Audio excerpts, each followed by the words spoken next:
রিশাদ হোসেন কদিন আগেও এই নামটা খুব একটা পরিচিত ছিল না। ঘরোয়া লিগেও নিয়মিত ম্যাচ পেতেন না এই লেগ স্পিনার। তবে এক হাতুড়ুর বদৌলতে বদলে গেছে ভাগ্য। জাতীয় দলে প্রথম দিকে আশানুরূপ পারফর্ম করতে না পারলেও বারবার সুযোগ মিলেছে একাদশে। এখন এই রিশাদকেই ভাবা হচ্ছে বিশ্বকাপে বাংলাদেশের জন্য বড় অস্ত্র, যার প্রতিদান দিতে চান টাইগারদের এই তরুণ তুর্কি।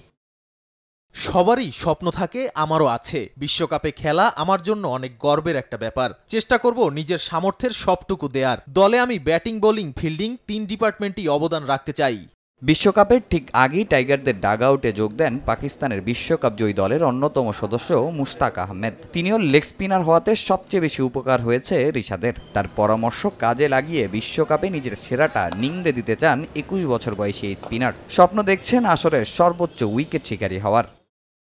তিনি তার অভিজ্ঞতাগুলো শেয়ার করেছেন, কিভাবে তিনি বিশ্বমঞ্চে দাপট দেখিয়ে খেলছেন। তার কাছে জানতে চেয়েছি বিশ্বকাপে ভালো করতে হলে কি কি করতে হবে। তিনি বলেছেন, বিশ্বমঞ্চে যত ঠান্ডা থাকা যায় তত ভালো পারফর্ম করা যায়। আমিও সেটাই চেষ্টা করব। যেহেতু আমি বোলার, তাই নামের পাশে ওয়ার্ল্ড কাপের সর্বোচ্চ উইকেট দেখতে চাই।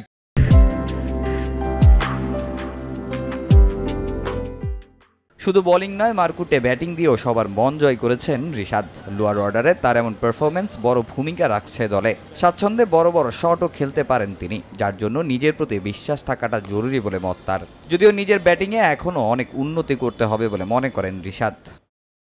লেগ স্পিনার হিসেবে ক্রিকেট শুরু করলেও মনে মনে আমি চিন্তা করেছি, দেশকে কিছু দিতে হলে আমার ৩ দিক থেকেই দিতে হবে। তাই আমাকে অনেক কঠোর পরিশ্রম করতে হবে। সেটাই চেষ্টা করছি আমি ব্যাটিং ইমপ্রুভ করার জন্য। আর সবাই চায় বড় বড় শট খেলতে, আমিও সেটাই চাই। ৬ মারার জন্য নিজের প্রতি বিশ্বাস থাকাটা গুরুত্বপূর্ণ এবং অলরাউন্ডার হিসেবে আমি নিজেকে অনেক ধাপ এগিয়ে নিতে চাই। টি-20তে এখন পর্যন্ত ১৬ ইনিংসে ১৫ উইকেট শিকার করেছেন রিশাদ। আর ৭ ইনিংসে ব্যাটিং করে ১50-তে তার রান ৮৮। তামিম হোসেন, সময় সংবাদ।